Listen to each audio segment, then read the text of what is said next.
Санамнахаан дараагийнхаа бичлэгээр уулзаж байна. Энэ удаагийнхаа бичлэгээр BX Reach цувралын Season 2-ийн эхний хэсгийг ярьж өгөхөд бэлэн болсон байна.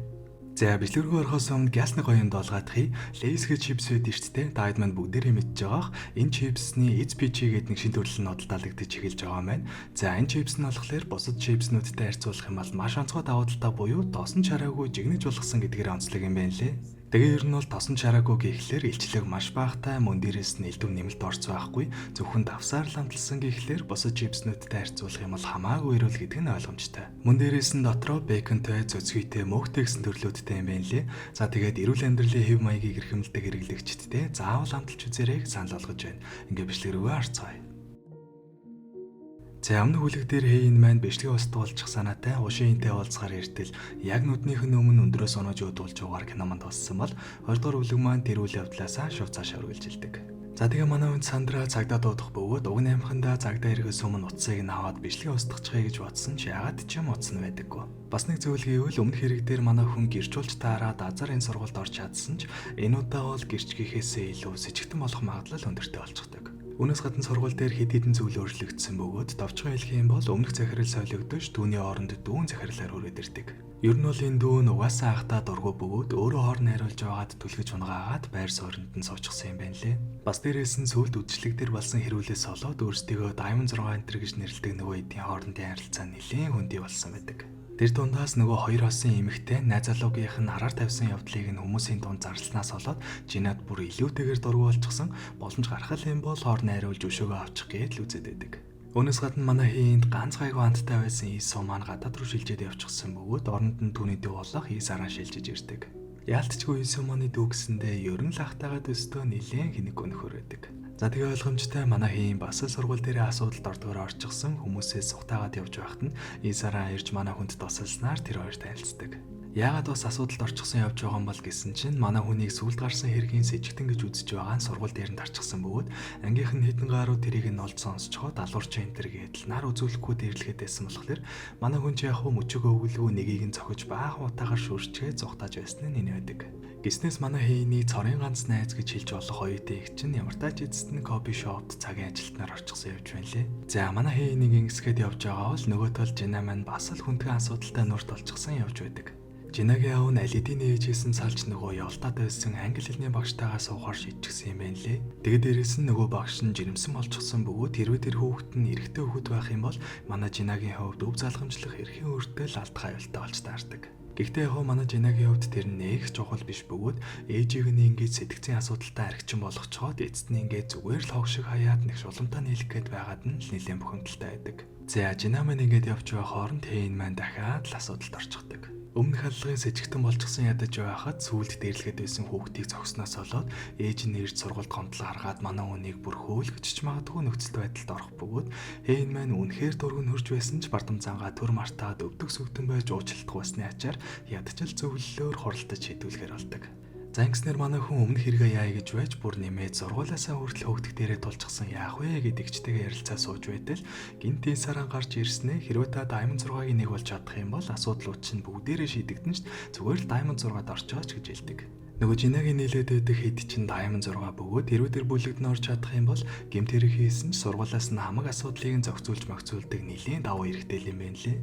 Тийм болохоор хэрвээ тэр бүлэгт нь орж чадах юм бол манай хүний бүх асуудал нь шийдэгдэх хэдий ч тэр бүлэгт орохын тулд сургуультай нэлийн их хэмжээний ханд өгж байж л ордог учраас манай хүний хувьд бол яагаад ч боломжгүй гэсэн үг. За тэгээ манай хүн яах вэ гэж бодож байгаад гинт нэг мэрэгэн санаа бодож олоод Жинатай уулзахаар шийддэг.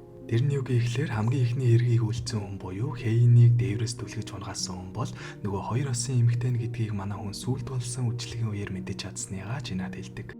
Тэгээ яг нөгөө хоёр осын эмэгтэй Жинаг өдөж оргоогоод гайвуулаад байгаа болохоор энэ хэрэгээр нь сүрдүүлж байгаа тандыг нь дарж болно гэсэн үг. Ингэснээр хариуд намайг Diamond 6-д оруулаад өг хэрвээ дэх юм бол эдмөрхийн баримт буюу нөгөө охины зөвлөлтийг нь хүртэл өгөө гэд нилээн дажгүй санал тавьдаг. Гэсэн чинь Жина өдөөс нь наад охиныг чинь заавал ингэж сүрдүүлж мөрдүүлэх бол шаардлага байхгүй. Би угаасаа өөрөө ямар ч асуудалгүй зохицуулж чаднаа гэд манай хүний саналаас татгалзчихдаг. Сүүлчийн нууц хүзрөө ашигласан ч ингээд бүтлгүүцсэн хийн маань гударчихсан явж байгаад нөгөө Жинагийн автын суух гээд байгаа багш эмэгтэй нь хүнтэй уцаар ярьж байхтай санамсархуу тааралддаг. Гэтэл тэр багшийн тээж байгаа хүүхэд нь яг үүндээ Жинагийн аавынх нь биш байж ч магадгүй нэлээд ноцтой зүйл ярьдаг бөгөөд энийг нь манай хүн бичээд авчихлгүй яах вэ? За тэгээ ойлгомжтой ийм чухал зүйл олж мэдсэн юм чинь шуудхан Ленигээ очиж Жинад үзүүлэх бөгөөд Жинад ч энэ нэлээд чухал мэдээ байсан учраас энэ удаа манай хүний саналыг нь зөвшөөрдөг. Ингэснээр маргааш нь Жина шууд Diamond 6-гийн гишүүдийг зоглуулж байгаа шинэ бүрэлдэхүүнийг танилцуулдаг. Дахиад тодруулж хэлэхэд энэ Diamond 6 нь болохоор сургуулиас албан ёсоор зөвшөөрөгдсөн бүлэг бөгөөд бусад бүх сурагчид хүндэлж харьцах ёстой. Бас янз бүрийн давуу эрх эдэлдэг гэд нэлээд олон давуу талтай юм байна лээ. Lay's 100% байгалийн гаралтай гэдгээрээ онцлогтой. Lay's chips ердөө 3 найрлагатай. Төмс, Muscle, Davs. Жинхэнэ төмсний амт Lay's. Албан ёсны дистрибьютор Nano International. За гишүүдийн хувьд гэх юм бол манай Жина ахлагчны юм байна лээ. Түүн дээр нэмэгдээд нөгөө хоёр ос байгаа.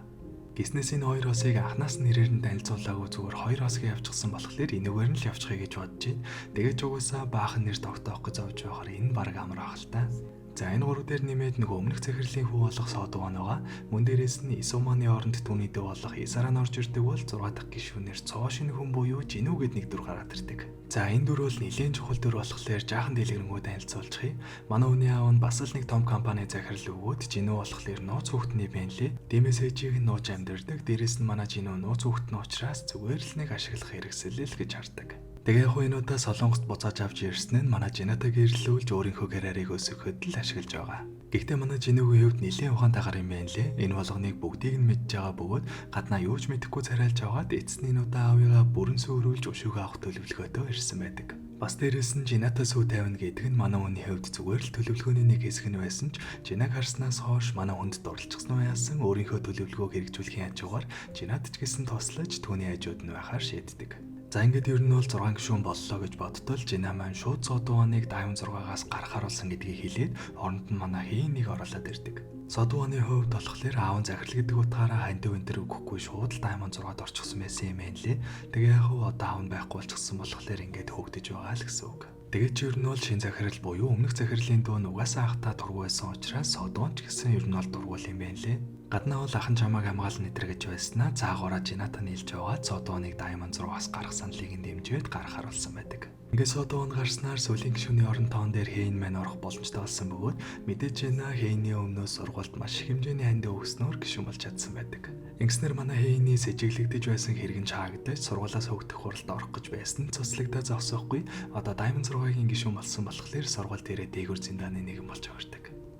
За сургууль дээр нэг иймэрхүү гинтийн өөрчлөлт гарч байгаа хооронд эхний өгрөгч болоод эмнэлэг тухайгүй хэвтэж байсан Ким Хэйн гинтэл эдгэрээ дэмлэгээсээ гараад ирдэг. Өнийг нь хамгийн түрүүнд Содвон мэдэх бөгөөд эдгээр ухаан орсон ч ой санамжин сэргээгүй юм байна лээ. Тэгээ яг өмнөх бүтэлтэй байгаагүй Содвон маань энэ удаа боломжийг алдалгүй шууд өөрийгөө найз залуу байсан гэж танилцуулчихдаг. За манай гол дүр болон энэ охин хоёр ч хоёулаа адилхан нэртэй болохоор ялахын тулд энэ Хэйнийг дуудахдаа Ким Хэйн гээд тоогтой дуудаа явжээ. За Ким Хэйний эргэж ирсэн Содвон л сайхан байгаа болохоос бусад бүх хүмүүст муу мэдээ болдог л доо. Энэ охин ч анх нэг л их гэмгүү дарах хонхон яваад байсан чинь яг үндэ жинхэнэ бийч байсан гэдг нь мэдэгдээд дууссан ш өмнөх хүлэг дээр. Нөгөө хоёросын эрэгтэйтэй нь унтаж байгаа зүрдүүлж байсан. Дээрэс нь манай Жинаг хүртэл аавынх нь эргээр далимдуулж мөнгө нэгж байсан гэдэл ер нь бол жинхэнэ шулан байсан болохоор түүнийг эргэж ирсэн түн болгоно л дургуулж авдаг. Гэхдээ яг ой санамжаа марчсан болохоор нөгөө өшөөтэй байсан хүмүүс нь аль дээр шалгах чаад л угаасаа юм санахгүй хаантай зурлаад яах вэ гэдэгсгээд л орчихдаг. За тэгсэн чинь яг үндэ энэ Ким Хэйн бүх юмаа санаж байсан юм байна лээ. Хотлаагаасаа л юм санахгүй дүрээсгэж байсан бөгөөд бусад хүмүүст өвчилж чадахгүй байсан юм байж гинт манай Хэйнтэй таарлтан гутаан уурлаж эхэлдэг. Тэгээ яг угаасаа шулам юм болохоор би үхэн чиний оронд наа Diamond 6 чинь байх байсан. Чи миний ослоор далимдуул сургуульд орж ирээ зогсохгүй. Бүр миний байр суурийг хүртэл эзэлчихсэн байна энэ гэхэд л стожинк солиорч өгдөг. Гэхдээ тэгэл манай хүн чинь юу туулж энэ хүртэл ирсэн бэлээ. Тэг Ким Хэйн зүгээр дэрлгүүлнэ гэж юу ах вэ? Ан манай үзэлцээд л гардаг. За үүний дараагаар Хэйн маань Исарантай хамт юм идээд сууж байхдаа санамсаргүй байдлаар түүнд ушийн инээ утас байгааг нь олж мэддэг. Хамгийн гол нь сүүлийн үед Харнохог их нэртэй царайгаа нууцлсан нэг ютубер гарч ирээд эдний сургууль дээр болж буй нууцлах эргүүдийг нэг нэгээр нийлжилж байгаа юм байна лээ.